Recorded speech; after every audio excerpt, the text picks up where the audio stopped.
Hello friend, welcome to M K S physics classes. हम 11th class में discuss कर रहे थे अदिश गुणनफल, सदिश गुणनफल और अदिश गुणनफल के गुण हमने देख लिए थे। आज हम सदिश गुणनफल के बारे में देखेंगे। सदिश गुणनफल क्या होता है, मैंने बताया था। जब दो सदिश राशियों का आपस में गुणा किया जाता है और जो गुणनफल प्राप्त होता है, अगर वो एक सदिश राशि प्राप्त हो रही है तो उसे हम सदिश गुणनफल कहते हैं। इसको हम क्रॉस से प्रदर्शित करते हैं। अगर हमारे पास दो वेक्टर हैं, वेक्टर ए और वेक्टर बी, अगर इनका हमें सदिश गुणनफल लिखना हो तो क्या लिखते हैं? Vector A cross vector B is equal to परिमाण वेक्टर ए परिमाण vector B sine theta N cap, जहाँ एन कैप हमारा दिशा बताता है vector A cross vector B की। अब हम देखने वाले हैं सदिश गुणनफल के गुण, प्रॉपर्टीज ऑफ क्रॉस प्रोडक्ट। सदिश गुणनफल के गुण। नंबर फर्स्ट की बात करते हैं। देखो, अदिश गुणनफल में क्या था? अदिश गुणनफल क्रम विनिमय नियम का पालन करता था। इसमें एक सदिश राशि होती है, इसलिए ये क्रम विनिमय नियम का पालन नहीं करता है। ठीक है। नंबर सेकंड है, यह वितरण नियम का पालन करता है। कहने का मतलब vector A cross vector B plus vector C है। अगर इसको हम इस तरीके से फाइंड करें, vector A cross vector B plus vector A cross vector C, तो इनकी वैल्यू क्या आएंगी? इक्वल। नंबर थर्ड प्रॉपर्टी इसकी है, अगर कोई भी एक सदिश राशि है और उसका हम स्क्वायर कर देंगे तो वो अदिश राशि में बदल जाती है। कहने का मतलब वेक्टर उससे हट जाता है। नंबर फोर्थ, अगर दो वेक्टर गिवन है, वेक्टर ए और वेक्टर बी, लंबवत है। लंबवत का मतलब थीटा कितना है? 90। तो इनका जो सदिश गुणनफल होता है वो इनके परिमाण के गुणनफलों के बराबर होता है। क्योंकि वेक्टर ए क्रॉस बी है, इसको आप क्या लिखोगे?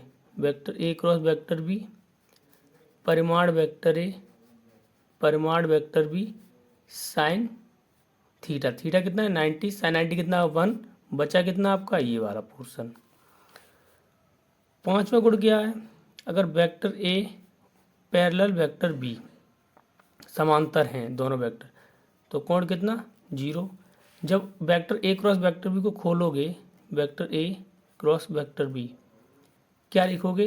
वेक्टर ए का परिमाण वेक्टर बी का परिमाण साइन 0, और साइन 0 कितना होता है? 0।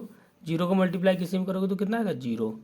कहने का मतलब जब दो सदिश आपस में समांतर होंगे तो उनका सदिश गुणनफल कितना होगा? 0। अब हम अगला पॉइंट देखते हैं, लंबकोणीय मात्रक सदिशों का सदिश गुणनफल।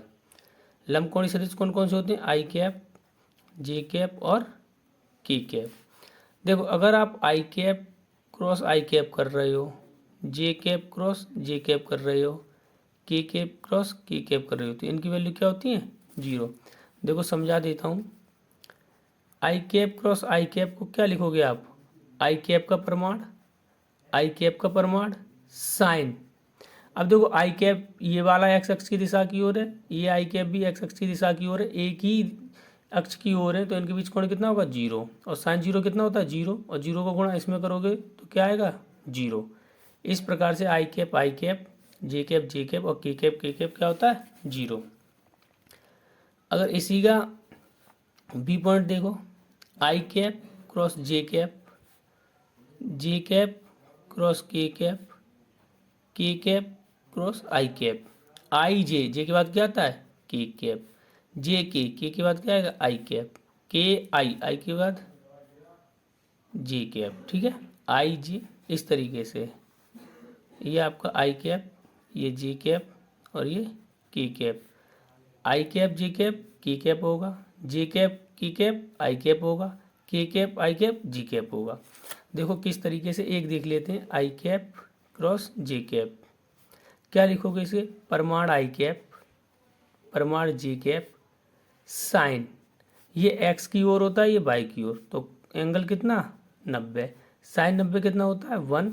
अब आई कैप का परिमाण कितना होगा 1, ठीक है, जे कैप का कितना होगा 1, साइन 90 कितना हुआ 1।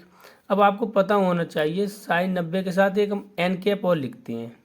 एन कैप क्या होता है, इन दोनों के दिशा को बताता है, क्रॉस प्रोडक्ट को, आई कैप क्रॉस जे कैप को बताएगा। अब देखो एक्स की तरफ होता है आई कैप, वाई की तरफ होता है जी कैप, अब लंबवत कौन सा बचा के कैप, तो यहाँ पर जो लंबवत अक्ष होगा वो जेड अक्ष होगा, और जेड अक्ष को कौन रिप्रेजेंट करेगा के कैप, तो यहाँ पर क्या लिख देंगे हम के कैप।